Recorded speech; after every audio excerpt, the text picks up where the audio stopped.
Guys recently international markets में बढ़ती prices का बहाना देकर इफको और बाकी कई फर्टिलाइजर कंपनियों ने डीएपी, एमओपी के सहित कई फर्टिलाइजर्स की कीमत 600-700 पर बैग तक बढ़ा दी थी। और इसके बाद फर्टिलाइजर की प्राइसेस इतनी ज्यादा बढ़ जाने की वजह से पूरे इंडिया में फार्मर आउटरीच देखने को मिला था। और इस बढ़ते हुए विरोध को देखकर सेंट्रल गवर्नमेंट ने डीएपी इस फर्टिलाइजर पर देने जाने वाली सब्सिडी को 500 रुपए से बढ़ाकर 1200 रुपए तक कर दिया, ताकि डीएपी फर्टिलाइजर की एक बैग, जो कि अब नई कीमतों के हिसाब से फार्मर्स को 1900 रुपए पर बैग के हिसाब से मिलने वाली थी, और फिर से फार्मर्स को पुराने रेट पे यानी कि 1200 रुपए पर बैग इस कीमतों पे मिलने लगे। और अभी 20 मई को इफको ने एक फिर से नोटिस निकाली है, जिसमें जो कीमतें बढ़ाई गई थी फर्टिलाइजर्स की, वो सब पहले की तरह कम कर दी गई है।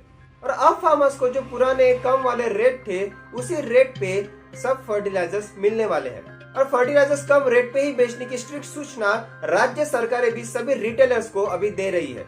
अभी दोस्तों यहाँ पर रिसेंटली फर्टिलाइजर्स को लेकर जो कुछ हुआ है वो सही था या गलत था, फर्टिलाइजर्स की कीमतें बढ़नी चाहिए या कम होनी चाहिए, इस सब पॉलिटिकल एंगल पर हम बात नहीं करने वाले हैं, बल्कि हम गवर्नमेंट ऑफ इंडिया इन फर्टिलाइजर्स को कैसे सब्सिडी प्रोवाइड करती है, ये वर्कआउट कैसे होता है सब सब्सिडी का स्कीम, उस पर डिस्कशन करने वाले हैं। और क्योंकि फर्टिलाइजर एग्रीकल्चर का एक बहुत ही इम्पोर्टेंट हिस्सा है, इसलिए फर्टिलाइजर सब्सिडी के बारे में सभी इंडियंस को पता होना बहुत ही ज्यादा इम्पोर्टेंट है। और गाइस मैं इसी तरह के एग्रीकल्चर नॉलेज और अवेयरनेस को लेकर वीडियोस तैयार करता हूँ, और मैं चाहता हूँ कि आप इस वीडियो को ज्यादा से ज्यादा लोगों तक शेयर करें, ताकि मेरा जो हर इंडियन को एग्रीकल्चर से कनेक्ट करने का जो मिशन है वो पूरा हो सके।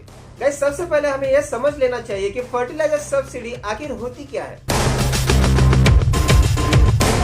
दोस्तों इसे समझने के लिए हम एक एग्जांपल लेते हैं। दोस्तों अभी यूरिया का 45 केजीज का बैग फार्मर को 266 रुपीज पर बैग के हिसाब से मिलता है, मगर उस बैग की जो ओरिजिनल प्रोडक्शन प्राइस है या फिर कहे जो कंपनी की एमआरपी है वो अप्रोक्सीमेटली 800 से लेकर 1100 होती है।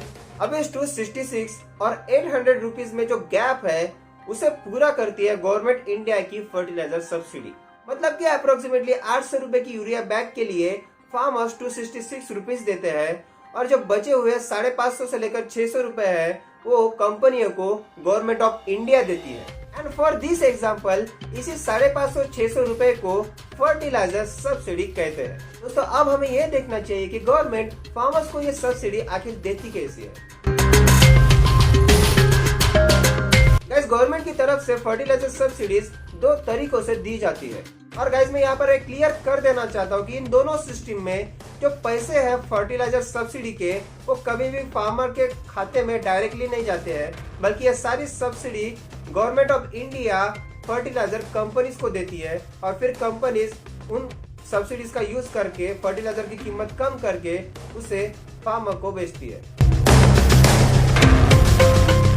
दोस्तों पहले तरीके में गवर्नमेंट ऑफ इंडिया ने यूरिया की और सिर्फ यूरिया की ही कीमत 5,998 रुपीज पर टन फिक्स करके रखी है, और फार्मर्स को इसी गवर्नमेंट फिक्स प्राइसेस पे यूरिया मिलता है। फिर चाहे यूरिया की ओरिजिनल प्राइस 17,000 से लेकर 23,000 रुपए पर टन ही क्यों ना हो।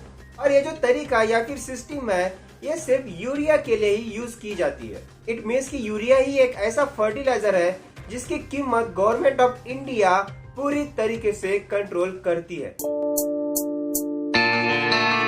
दोस्तों दूसरा सिस्टम है एनबीएस यानी कि न्यूट्रिएंट बेस्ड सब्सिडी, जिसमें गवर्नमेंट ऑफ इंडिया यूरिया को छोड़ के बाकी जो फर्टिलाइजर्स है जैसे कि डीएपी, एमओपी, 10-26-26 इन सब पे सब्सिडी देती है। गाइस इस सिस्टम में जैसे यूरिया की प्राइस फिक्स कर दी थी गवर्नमेंट ने, वैसा नहीं होता है। यहाँ पे प्राइस फिक्स नहीं की जाती है, बल्कि फर्टिलाइजर्स के ऊपर की जो सब्सिडी है वो गवर्नमेंट फिक्स करती है। गाइस अभी यहाँ पर प्राइस फिक्स नहीं है, सब्सिडी फिक्स की जाती है। इसका मतलब क्या होता है? गाइस अभी सब्सिडी कैसे फिक्स की जाती है इसको भी हम एक एग्जांपल लेकर समझते हैं। जैसे कि एमओपी के लिए गवर्नमेंट ने 6,700 रुपए पर टन सब्सिडी फिक्स की है। गाइस इसका मतलब यह है कि एमओपी की जो ओरिजिनल प्राइस है वो कंपनी वाले 20,000 फिक्स करे या फिर 25,000 फिक्स करे, गवर्नमेंट का उस पर कोई भी कंट्रोल नहीं होता है। गवर्नमेंट सिर्फ यहाँ पर यह करती है कि अगर कंपनी वालों ने एमओपी की प्राइस 20,000 रुपए पर टन फिक्स की है तो गवर्नमेंट उसमें से जो 6,070 रुपए है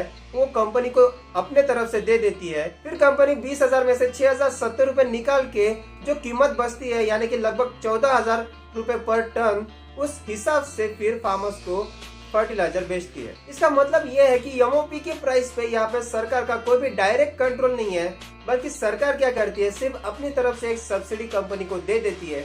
फिर कंपनी उस सब्सिडी को अपने ओरिजिनल प्राइस में से निकाल के फार्मर्स को फिर फर्टिलाइजर बेचती है। इसी तरह से डीएपी 10, 26, 26 और बाकी सारे जो फर्टिलाइजर है यूरिया को छोड़कर उस पर भी गवर्नमेंट का डायरेक्टली कोई कंट्रोल नहीं है और इन सब की प्राइस जो है कंपनी की तरफ से फिक्स होती है। और गवर्नमेंट ऑफ इंडिया जब न्यूट्रिएंट बेस्ड सब्सिडीज के रेट जारी करती है तब वो आपको स्क्रीन पर दिख रहे हैं उस तरीके से जारी करती है। यहाँ पर फर्टिलाइजर्स का डायरेक्टली मेंशन नहीं होता है। गाइस, आई होप कि आप सबको ये जो दो सिस्टम्स है ये समझ में आ चुकी है। दोस्तों, अब यहाँ पर ये सवाल उठता है कि ये सब्सिडी जो है तो गवर्नमेंट ऑफ इंडिया किस तरह से कंपनीज को देती है। अभी दोस्तों 2018 से पहले क्या होता था कि जैसे ही फर्टिलाइजर कंपनीज का जो माल है, जो फर्टिलाइजर्स है, वो किसी डिस्ट्रिक्ट के गोदाम पे या फिर किसी डिस्ट्रिक्ट के रेलवे पोर्ट पे या फिर कहीं पे भी डिस्ट्रिक्ट के लोकेशन पे पहुंचता था तो उसी वक्त उन फर्टिलाइजर कंपनी को उस माल के लिए जो पेमेंट है वो गवर्नमेंट ऑफ इंडिया की तरफ से कर दिया जाता था। इसका मतलब यह है कि इन सब्सिडी पेमेंट का फायदा एक्चुअल में फार्मर्स को हो रहा है या नहीं हो रहा, ये गवर्नमेंट को यहाँ पर पता नहीं चल रहा था। इसलिए 2018 के बाद यहाँ पर कुछ सुधार ना की गई। अभी जो रिटेलर है फर्टिलाइजर्स के, जो कि फार्मर्स को फर्टिलाइजर बेचते हैं, उनके दुकानों में एक पॉइंट ऑफ सेल मशीन लगाने की सूचना जारी की गई और ये जो पॉइंट ऑफ सेल मशीन है उसे ई उर्वरक डीबीटी जो पोर्टल है उससे लिंक कर दिया गया और यहाँ पर फार्मर के आधार कार्ड का भी रिकॉर्ड करने को कहा गया।